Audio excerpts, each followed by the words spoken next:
মনোজ গোস্বামী অসমীয়া ৰাইজে টাই আহোম ৰাইজে অভিহিত কৰিছে এজন দালাল। মনোজ গোস্বামী NKTVৰ অফিচত বহি আমাৰ অসমৰ অফিচত বহি তেখেতে অসমীয়া জাতিটো ভাগ ভাগ কৰা ঠিকা লৈছে। গতিকে এইজন মনোজ গোস্বামীক আমি সদৌ টাই আহোম ছাত্ৰ সন্থা সকীয়াই দিব বিচাৰিছোঁ, যিহেতু আজি মনোজ গোস্বামীৰ বিৰুদ্ধে সমগ্ৰ অসমৰ ৰিফিউজি এটা হৈছে সদৌ টাই আহোম ছাত্ৰ সন্থাৰ উদ্যোগত।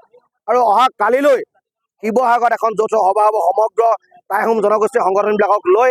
কাইলৈ এটা সিদ্ধান্ত হ'ব যে কাইলৈ আমি মনোজ গোস্বামীৰ বিৰুদ্ধে আমি কি সিদ্ধান্ত গ্ৰহণ কৰিম।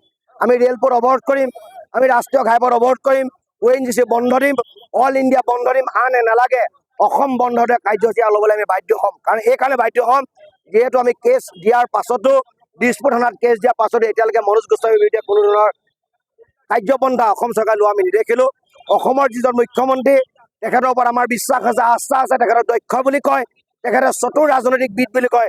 তেখেতৰ প্ৰতি আমাৰ এটা আহ্বান, গতিকে আপুনি মনোজ গোস্বামী ডাঙৰীয়াক গ্ৰেপ্তাৰ কৰি জাতিটোৰ লগত থকাৰ আপুনি আপোনাৰ যিটো প্ৰতিশ্ৰুতি সেই প্ৰতিশ্ৰুতি আপুনি পূৰণ কৰক। এই দালাল লোপী মনোজ গোস্বামীক গ্ৰেপ্তাৰ কৰি জেললৈ প্ৰেৰণ কৰক, নহ'লে অসমীয়া ৰাইজৰ মাজত ভাঙোনমুখী পৰিৱেশ হ'ব। মই পুনৰবাৰ মনোজ গোস্বামীক জনাব বিচাৰিছোঁ যে মনোজ গোস্বামীয়ে জানে নেজানে যে টাইসকলৰ ইতিহাসটো কিমান পুৰণি। টাইসকলৰ ইতিহাসটো 4,700 বছৰ পুৰণি ইতিহাস।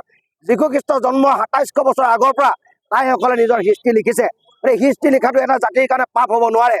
টাইসকলে অসমৰ হিষ্ট্ৰী লিখাৰ কাৰণে আমি বৰাহীসকলৰ কথা গম পালোঁ, চুতীয়াসকলৰ কথা গম পালোঁ, মৰাণসকলৰ কথা গম পালোঁ। যদি হিষ্ট্ৰীয়ে নিলিখিলেহেঁতেন আমি সেই কথাবিলাক ক'ত গম পালোহেঁতেন।